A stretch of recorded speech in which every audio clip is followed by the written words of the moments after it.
Alexei Yegorovich Yegorov was a Russian painter, draftsman and professor of history painting. Biography. He was taken captive by Cossacks as a young child and later placed in the Moscow orphanage. Little was ever learned of his origins, although, based on some of his early memories, he was believed to be of Kalmyk descent. In 1782, he was enrolled at the Imperial Academy of Arts, where he studied with Ivan Akhomov and Grigory Ugrumov. He graduated in 1797 and became an academician in 1803, following which he was sent to do field work in Rome and came under the influence of Vincenzo Camuccini, who praised the simplicity of his design and coloring. Larger than the average Italian, he was nicknamed the Russian Bear. It was rumored that people would buy his paintings for the number of gold coins that could be laid on the principal figure, and that Pope Pius VII had asked him to remain as a court painter, but he politely refused the offer.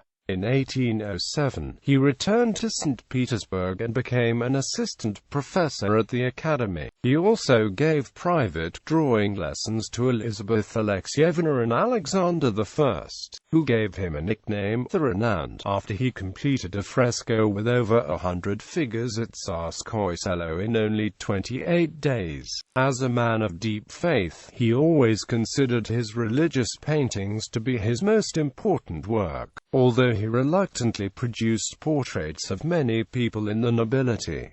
His wife's father was the sculptor Ivan Martos. As a teacher, he tried to be a friend as well as a mentor and rarely spoke in the curt manner usually associated with instructors. As a father, he refused to give his daughters an education and was very critical of the suitors, kicking one out of the house as a suspected Freemason simply because of the way he crossed his knife and fork. In 1840, he was summarily dismissed by Tsar Nicholas I, who was displeased with images of the Holy Trinity he had painted for Catherine's Cathedral. He was, however, given 1,000 rubles per year as a pension. Despite becoming disconnected from the academy, his former students still came to him for guidance, eliciting his opinions of the new works and bringing the students for advice.